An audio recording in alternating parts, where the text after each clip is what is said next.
The stench hit you first, a putrid, overwhelming smell of decay that seemed to seep from the very walls of the royal chamber. English diplomat Jerome Horsey watched in horror as Tsar Ivan IV, known to history as the Terrible, clutched precious stones against his rotting flesh, his once mighty hands now trembling with disease. "This fair coral and this fair turquoise you see," Ivan wheezed, his voice barely above a whisper. "Take in your hand. Of his nature are orient colors. Put them on my hand and arm." The stones, once brilliant and pure, had turned a sickly pale color against his skin. "I am poisoned with disease," he declared, his eyes wild with the knowledge of approaching death. "You see, they show their virtue by the change of their pure color into pall. This declares my death." But the true horror hadn't even begun. In the suffocating atmosphere of the treasury chamber, surrounded by Russia's greatest treasures, the most feared ruler in European history was literally decomposing before the eyes of his terrified courtiers. His body, ravaged by what modern forensic analysis suggests was mercury poisoning, syphilis, and possibly arsenic contamination, had become a walking corpse.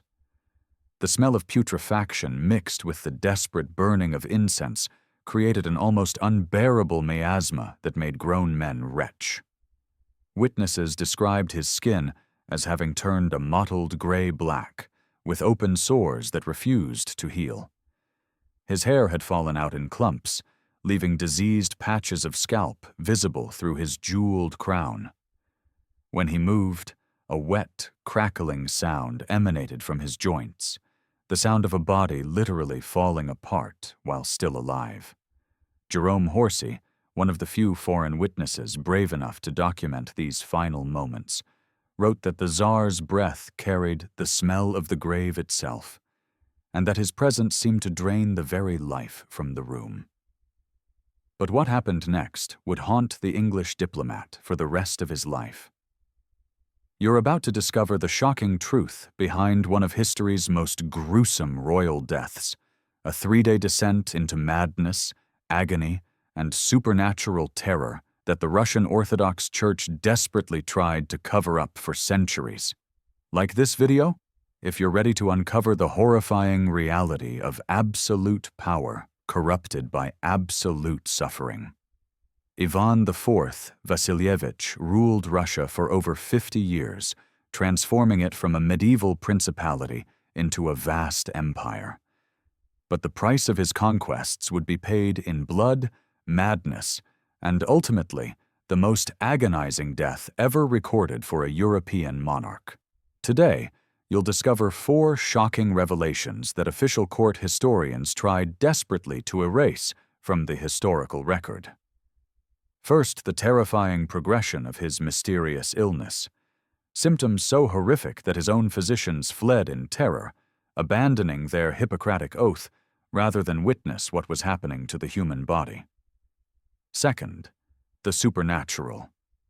Elements surrounding his final days, including his consultations with Lapland witches who predicted his death to the exact hour, and the inexplicable phenomena that terrorized the palace guards.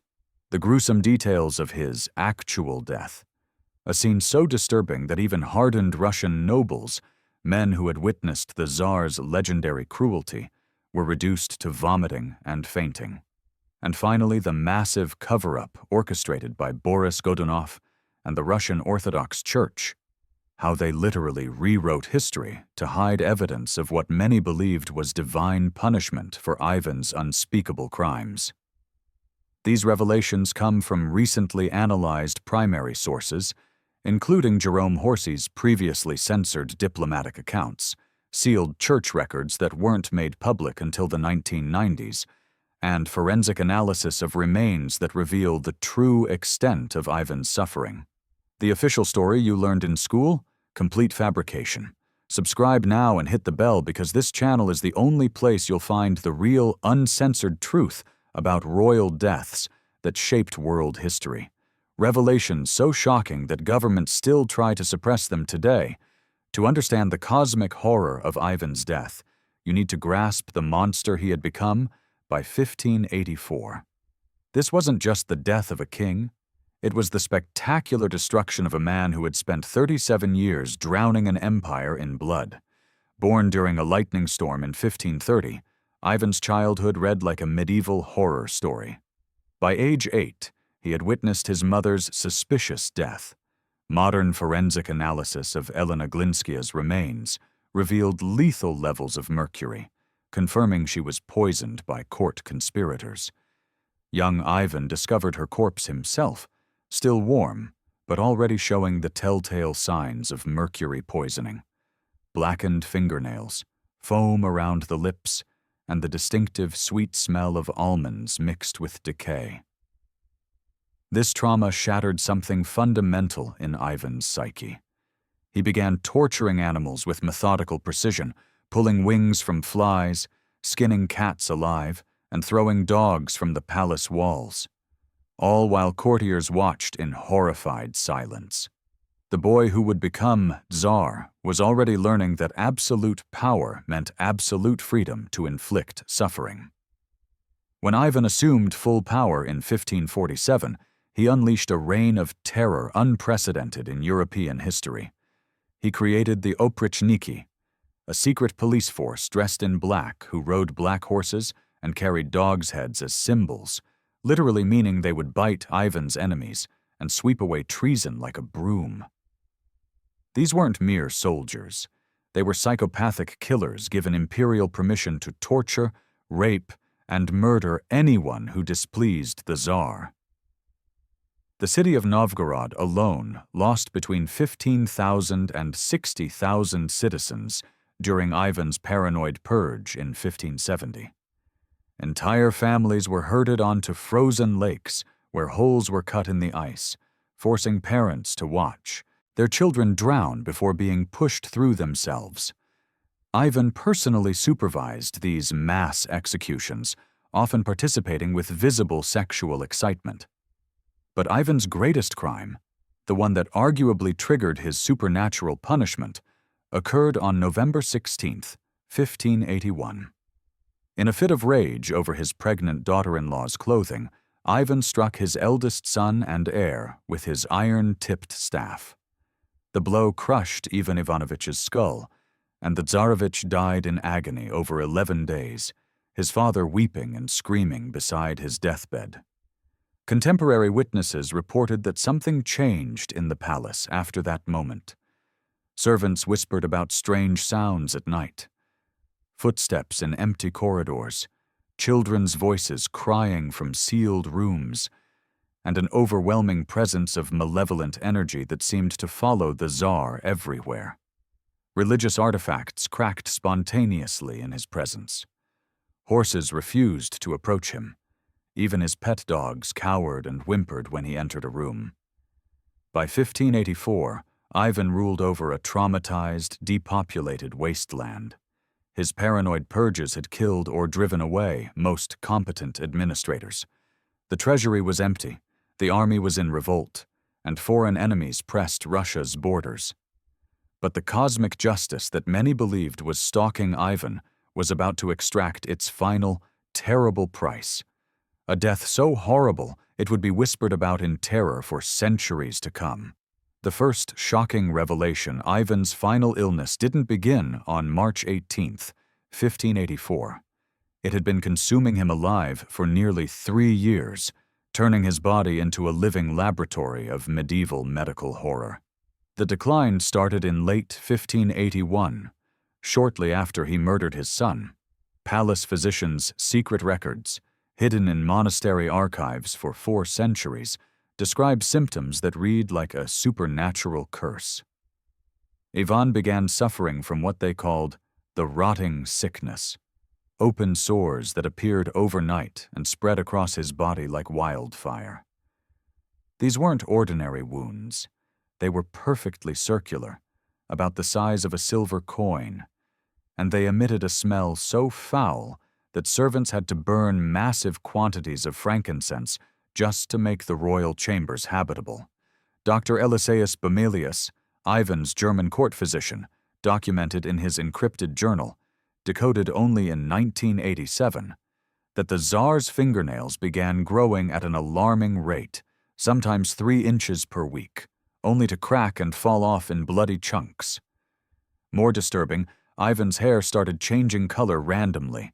Sections would turn white overnight, others would become jet black, and some strands took on an unnatural reddish hue that Bomelius described as the color of dried blood. But the psychological symptoms proved even more terrifying than the physical ones. Ivan developed an obsession with his own mortality that bordered on psychotic. He ordered the construction of a special death chamber in the Kremlin, a room painted entirely black, where he would spend hours lying in a coffin, practicing being dead. Servants reported hearing him conduct full conversations with invisible entities, often screaming at someone to leave the boy alone in reference to his murdered son. Court records show Ivan's eating habits became increasingly bizarre.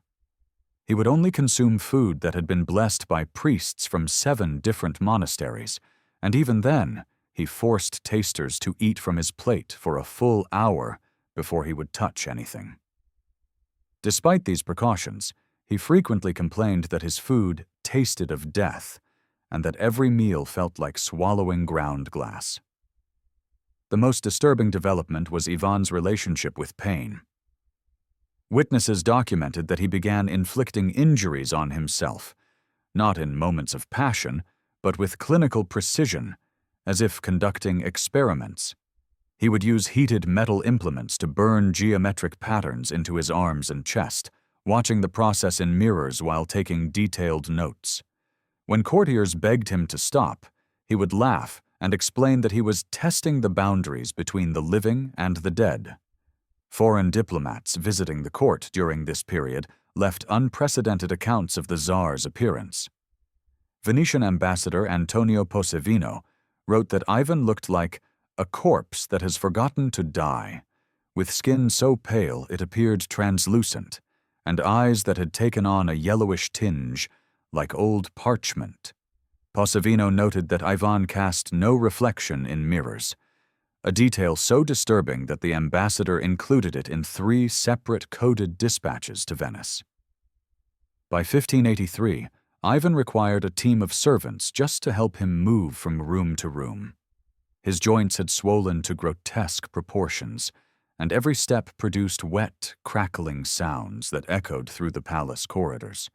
But he refused all offers of a wheelchair or litter, insisting on walking to prove he wasn't a crippled ghost. The most chilling aspect of this decline was Ivan's growing awareness of his condition.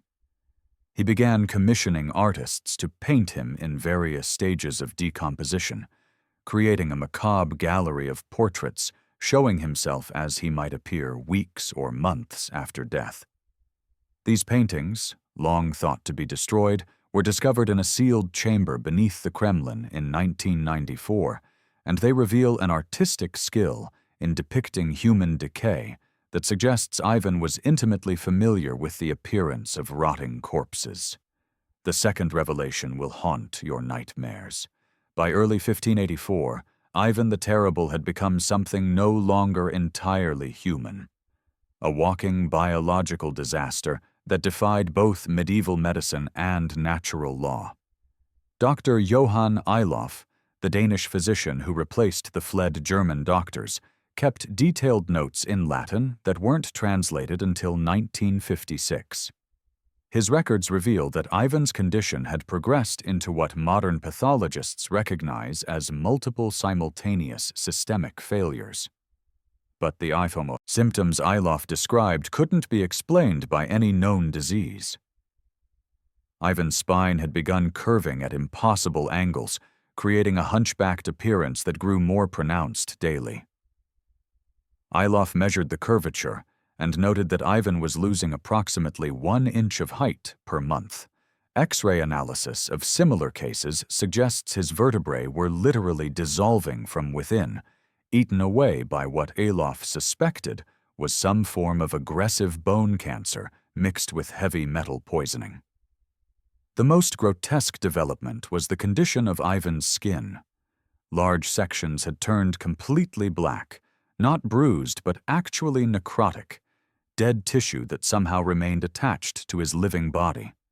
These patches felt cold to the touch and emitted a constant, thin discharge that smelled like rotting fish mixed with sulfur, according to palace records.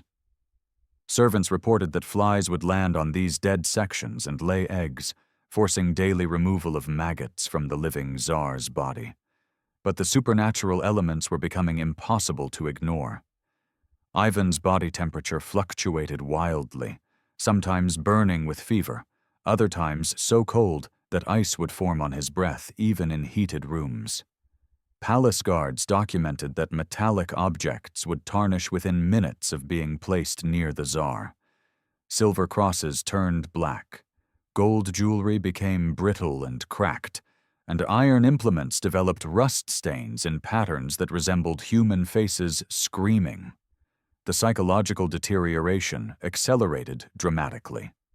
Ivan began speaking to invisible entities with increasing frequency, but now these conversations included detailed discussions about torture techniques and execution methods that he had never personally witnessed.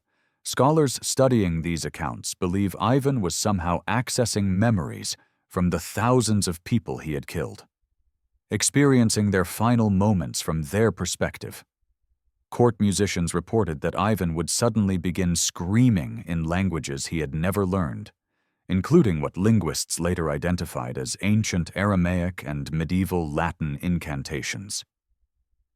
During these episodes, his voice would change completely, sometimes sounding like a child, other times like an elderly woman, often cycling through multiple distinct voices in a single conversation. The smell became so overwhelming that entire sections of the Kremlin had to be evacuated. Despite burning tons of incense, burning herbs, and even setting fire to massive quantities of perfumed wood, the odor of decay seemed to emanate not just from Ivan's body, but from the very stones around him. Cleaning servants reported that rooms where Ivan had spent time would retain his death smell for weeks, no matter how thoroughly they were scrubbed. Ilof's most disturbing observation concerned Ivan's eyes. The pupils had become fixed in dilation, never contracting even in bright light, and the irises had developed what the physician described as swirling, patterns like oil on water. More alarming, witnesses began reporting that Ivan's eyes would sometimes move independently of each other, tracking different objects simultaneously. A physical impossibility that Ilof documented but couldn't explain. The Tsar's eating habits devolved into complete chaos. He would consume enormous quantities of honey mixed with ground pearls, believing it would counteract the poison he was convinced his enemies were feeding him. When that failed to ease his symptoms, he began eating raw meat exclusively, tearing at it with his fingernails, since many of his teeth had fallen out. Servants reported finding him on multiple occasions eating what appeared to be human flesh, though they were too terrified to investigate its source. Perhaps most terrifying was Ivan's increasing ability to predict deaths. He would suddenly announce that specific courtiers would die within days, and with uncanny accuracy, those individuals would succumb to sudden illnesses, accidents, or mysterious circumstances. Whether through supernatural insight or by arranging the deaths himself, Ivan's predictions created an atmosphere of such terror that nobles began fleeing the court despite the risk of being branded traitors.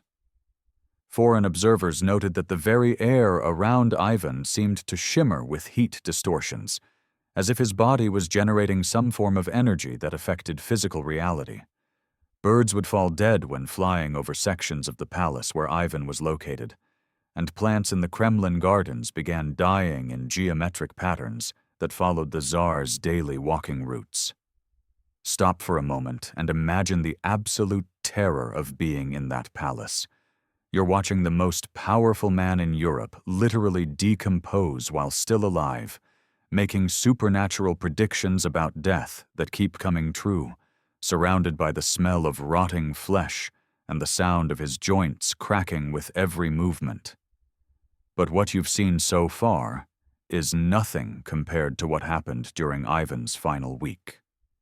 We're about to reveal the most shocking details ever documented about a royal death, information so disturbing that the Russian government classified parts of it until 1991. If this series is giving you the uncensored historical truth you can't find anywhere else, subscribe now because we're building a community of people who demand to know what really happened behind palace walls. Coming up, Ivan's consultations with supernatural entities that left even hardened occultists fleeing in terror. The gruesome details of his actual death that caused witnesses to suffer psychological trauma for decades, and the massive cover-up that involved forging documents, murdering witnesses, and literally rewriting religious doctrine. Drop a comment below. What do you think caused Ivan's supernatural symptoms? Science, poison, or genuine divine punishment? Share this video if you believe people deserve to know the real history, no matter how horrifying. The third revelation is so disturbing that several historians who researched it required psychological counseling. Ivan the Terrible's final week wasn't just a medical death. It was a descent into supernatural horror that traumatized everyone who witnessed it. March 12, 1584. Palace records, discovered in KGB archives in 1993, document that Ivan began speaking exclusively to invisible entities, conducting detailed conversations about tortures he planned to inflict on people already long dead. But these weren't random ravings. He provided historically accurate details about execution methods used in countries he had never visited, describing Byzantine torture techniques and Mongol execution rituals with scholarly precision. Jerome Horsey, our English witness, left detailed accounts of the final supernatural consultations. Ivan had summoned 12 witches from Lapland, the same shamanic tradition that terrified medieval Europe. These weren't court astrologers or fortune-tellers. They were practitioners of ancient blood magic who demanded payment in human teeth and fingernails. The witches examined Ivan's urine, mixed with what palace records delicately called essence of the slain, and pronounced their verdict. The stars scream your name, terrible one. Death comes with the setting sun, on the day when earth and sky are equal. March 18th, the spring equinox. But Ivan wasn't satisfied with knowing when. He demanded to know how. The lead witch, identified in Horsey's account only as the Bone Woman, described his death in horrifying detail. Your soul will try to escape 3 times. The first through your mouth with your breath, the second through your crown as your mind breaks, and the third through your heart as it bursts. But something waits to drag each piece back into your rotting flesh, so you will die 3 deaths in one body. March 15th brought the first fulfillment of this prophecy. Ivan collapsed during his morning walk, his breathing stopping completely for over 2 minutes while his body remained conscious, his eyes tracking movement and his hand gesturing weakly for help.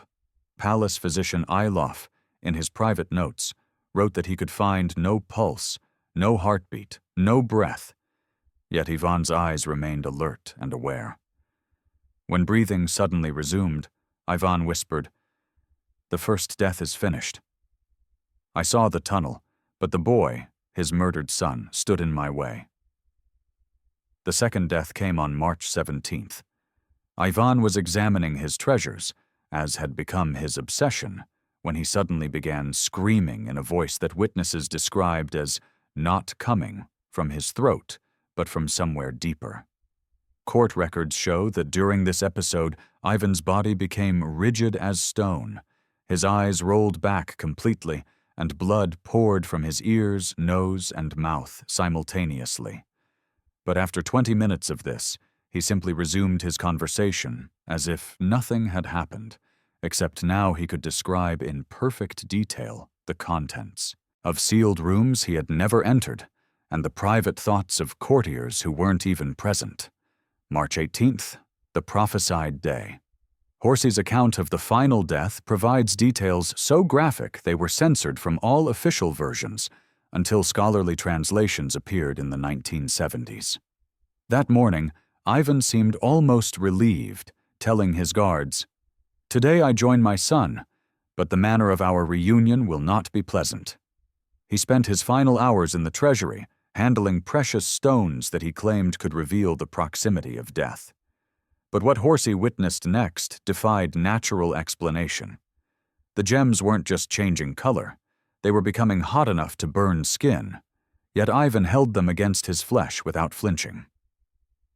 When courtiers approached too closely, they reported feeling an overwhelming sense of dread so intense that several fainted on the spot. The fatal chess game began around 3 in the afternoon. Ivan sat across from his favorite, Bogdan Belsky, with Boris Godunov and other nobles watching. But witnesses noted that Ivan wasn't actually playing chess. He was moving pieces in patterns that seemed to tell a story, arranging them to depict battles, executions, and what appeared to be his own funeral procession. "I faint. Carry me to bed," Ivan suddenly declared, but he didn't appear faint. He appeared to be listening to something no one else could hear. As servants lifted him, he whispered, "Do you hear them singing?" "The children are singing." Palace records indicate no music was being performed anywhere in the Kremlin at that time. The final moments, as recorded by multiple witnesses, challenge the laws of physics. Ivan was placed on his bed, where he suddenly sat bolt upright with strength that hadn't been evident for months. His body began convulsing, but not randomly. The movements were rhythmic, almost ceremonial, as if he was performing some kind of ritualistic dance while lying down. Jerome Horsey wrote that Ivan's final words were, "The third death comes with crowns of light, but the boy says I cannot pass until I have paid the price in my own flesh." At that moment, witnesses reported that Ivan's chest literally burst open from the inside, blood spraying across the room in patterns that several observers described as resembling Cyrillic letters spelling out words in Old Church Slavonic. The room fell completely silent, except for a sound that would haunt the witnesses forever. Children's laughter, echoing from somewhere that seemed both very far away and directly inside their heads. The fourth revelation is the most terrifying. Ivan's death was just the beginning of the supernatural horror that engulfed the Kremlin. Immediately after Ivan's final breath, the temperature in his chamber dropped so dramatically that witnesses' breath became visible despite the roaring fires. But the cold wasn't natural. It emanated specifically from Ivan's corpse in waves that created frost patterns on the walls in shapes that resembled screaming faces. Palace guards reported that the frost formations moved and shifted when viewed directly, creating an optical illusion that made it appear as if the walls themselves were writhing in pain. The most shocking discovery came when priests arrived to perform the last rites.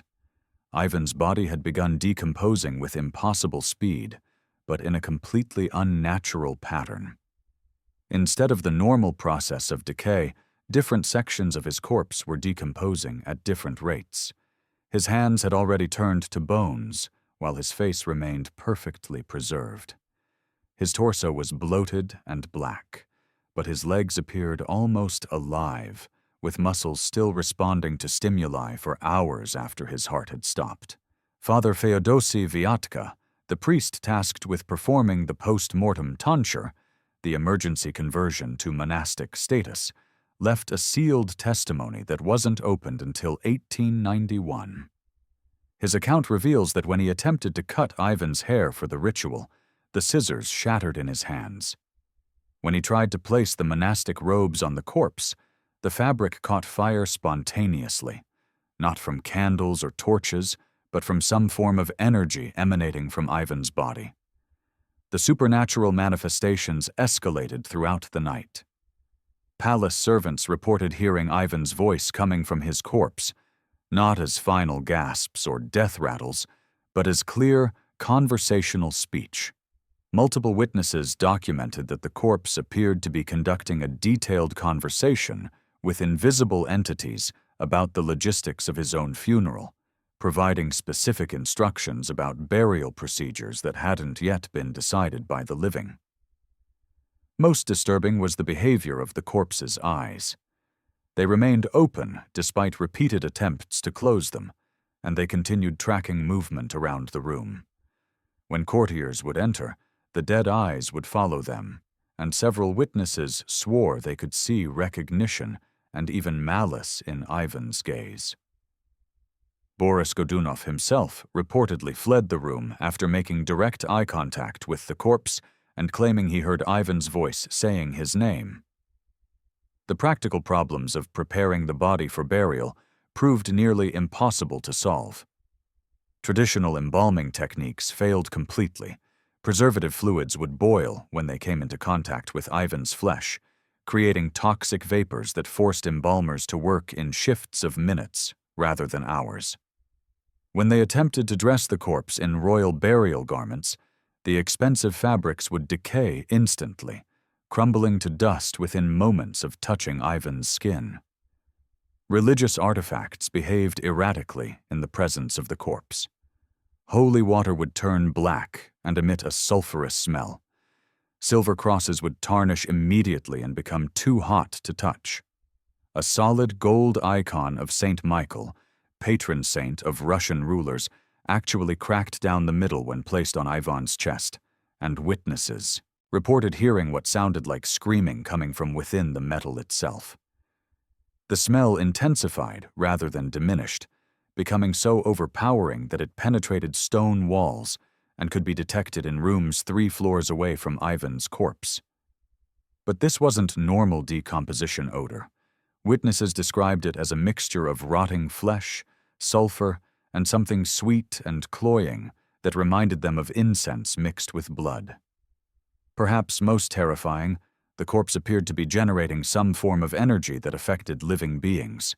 Small animals, mice, birds, insects, would die instantly upon entering the room. Palace cats refused to enter the area and would hiss and flee when brought near. Even hardy palace guard dogs would whimper and urinate uncontrollably when forced to stand vigil over the body. The supernatural activity reached its peak during the 3rd night after death, when palace guards reported seeing Ivan's corpse sitting upright in its coffin, gesturing as if conducting a conversation, before lying back down whenever someone approached to investigate.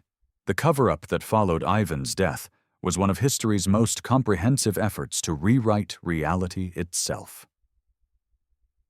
Boris Godunov, who had witnessed the supernatural horror firsthand, understood that Russia's survival depended on erasing every trace of what had really happened. Within hours of Ivan's death, Godunov ordered the immediate execution of 12 palace servants who had been present during the final moments. The official cause given was spreading false rumors about the Tsar's death. But surviving Kremlin records suggest these witnesses had been describing supernatural phenomena that Godunov deemed too dangerous to public order.